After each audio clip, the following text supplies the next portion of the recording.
안녕하세요. 다드림교회를 섬기는 김병년 목사입니다. 예전부터 권력자들은 책 읽는 사람들을 무서워했습니다. 왜냐하면 그 책을 읽음으로 말미암아 세상을 보는 눈이 달라졌고 사람이 변했기 때문입니다.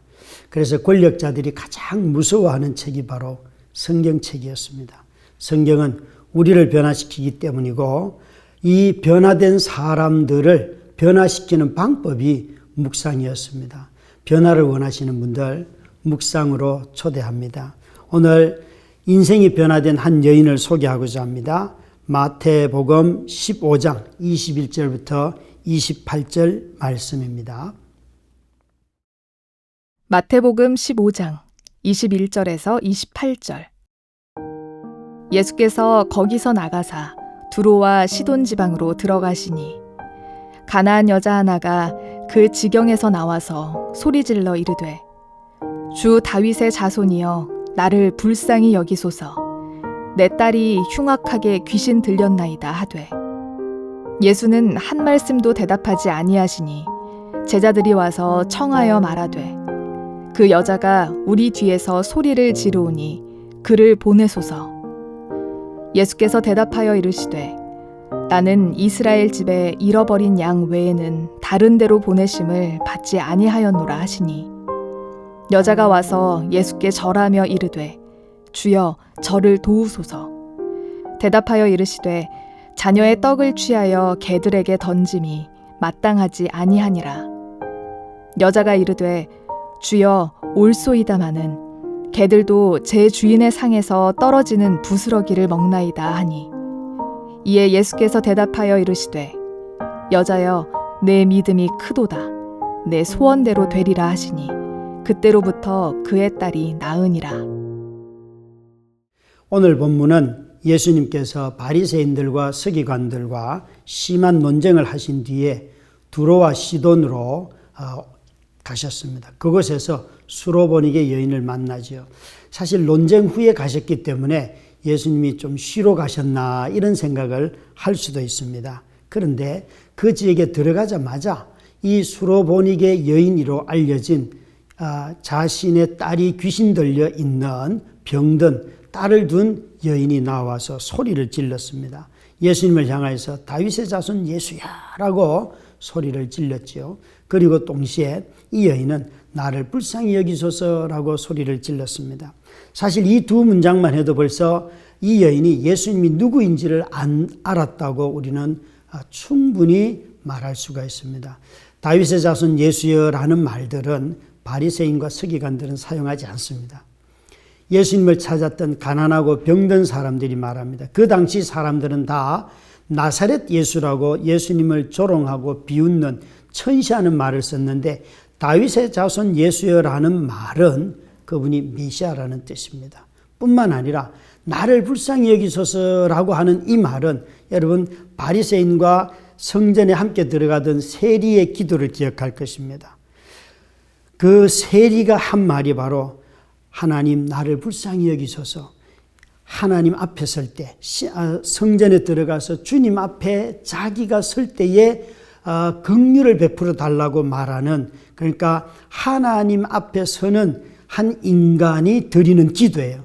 그런 면에서 이 가나안 여인이 예수님을 만났을 때 이렇게 호소했다는 것, 그리고 예수님의 이름을 불렀다는 것은 자신의 자녀가 치유되기도 전에 이미 예수님이 누구인지 알았다는 것입니다.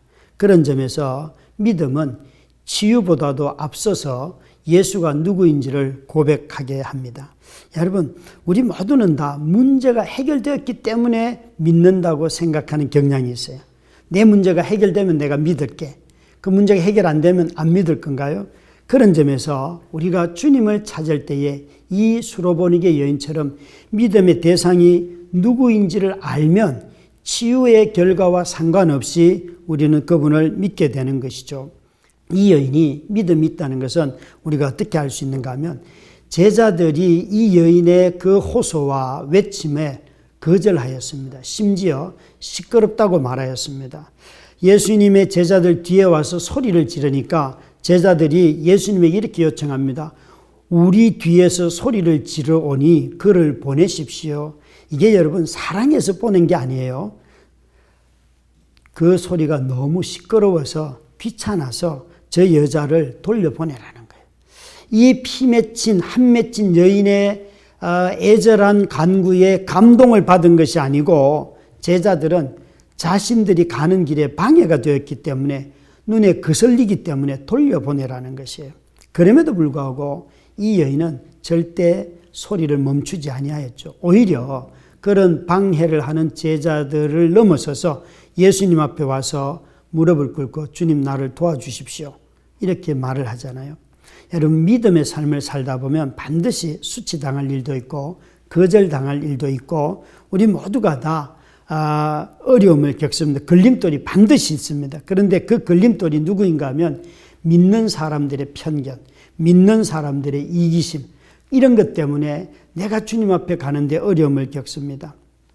공동체의 연약함을 넘어서지 못하면 주님께 못 갑니다. 저 사람들 때문에라고 말하는데 그 사람들 때문에가 아니라 자신에게 예수 그리스도가 누구인지를 모르기 때문에 못 가는 거예요. 넘어가지 못하는 거예요. 그래서 공동체에 걸려서 그만 예수 그리스도를 잃어버리는 사람들이 있는데 믿음이 자라려고 하면 반드시 이 공동체의 연약함을 넘어서서 주님께 나아가야 합니다. 공동체는 좋을 때는 나를 지지해주고 세워주는 데가 되지만 어려움에 받을 때는 나를 오히려 해할 수도 있습니다.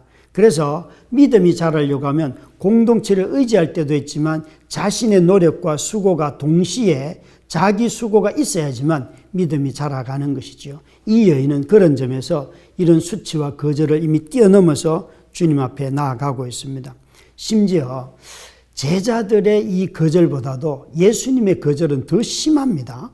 예수님은 이 여자가 와서 나를 도와주십시오라고 말을 할 때에 이스라엘의 집에 잃어버린 양 외에는 내가 보내심을 받지 못하였다. 아니 예수님은 이전에도 이방인들을 만났습니다.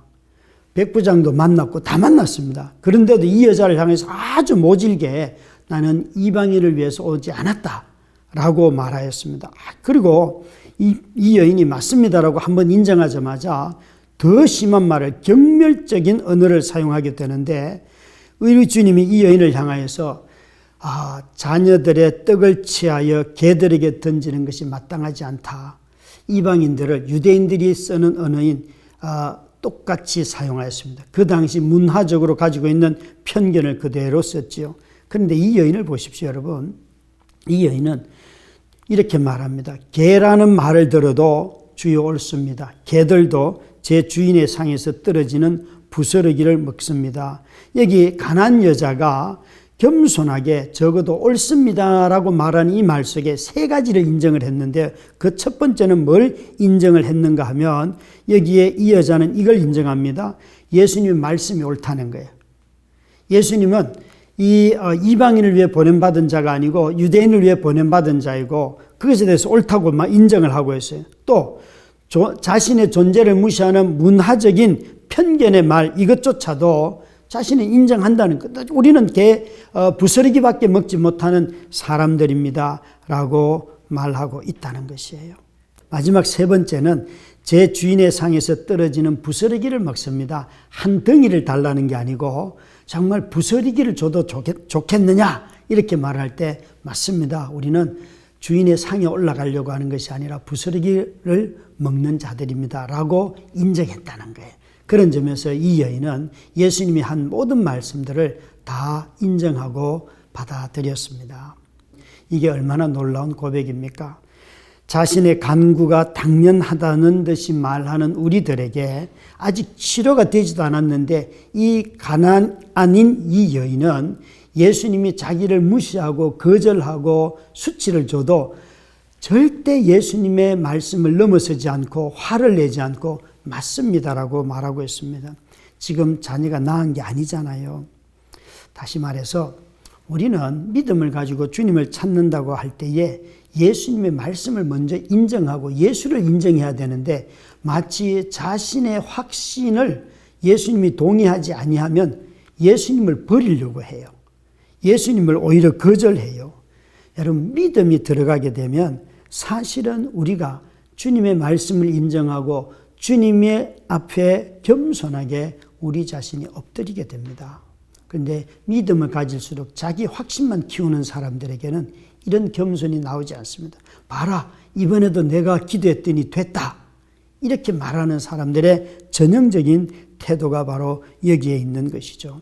여러분, 이 수로보니게 여인을 가만히 보면 우리가 이 여인의 믿음이 자기의 병든 귀신 들린 딸을 고친 능력에 초점을 맞출 것이 아니라 예수 그리스도 앞에 얼마나 겸손하게 하는지, 그 겸손케 하는 믿음을 본받는 우리 모두가 되기를 주의 이름으로 축원합니다.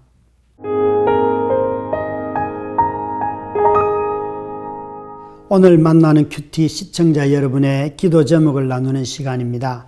우리의 기도를 통해 일하실 하나님을 기대하며 함께 마음을 모아주시기 바랍니다. 오늘의 기도 제목입니다. 최근에 연로하신 아버지께서 요양원에 들어가시게 되었습니다. 저를 포함한 3 자녀가 있지만 모두 아버지를 모시고 살기에 어려운 상황이라 부득이하게 그런 결정을 하게 되었습니다. 아버지는 괜찮다고 하셨지만 저는 그저 죄송한 마음이고 그곳에서 잘 지내실지 염려도 됩니다. 아버지께서 요양원 생활에 잘 적응하셔서 평안한 노후를 보내실 수 있도록 기도 부탁드립니다. 아멘. 부모님을 요양원에 보내는 것, 저는 먼저 부모님이 참 자녀들을 사랑하시는구나 생각했어요.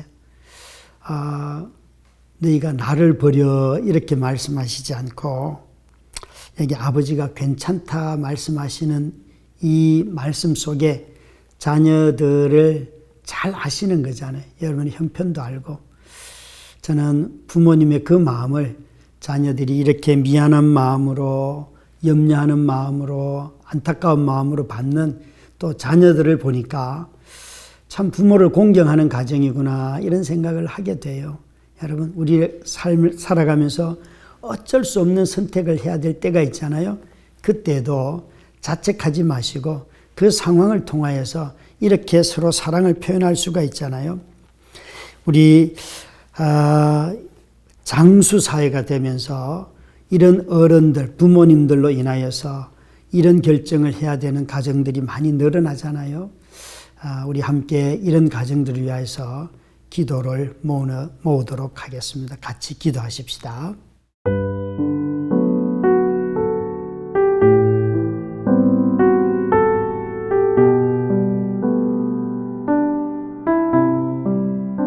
주님, 부모님을 양로원으로 모신 자녀들의 마음에 가득 차 있는 죄책감을 거두어 주시옵소서.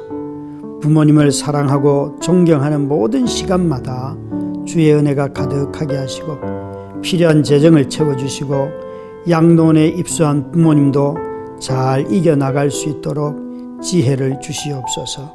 예수님 이름으로 기도드립니다. 아멘.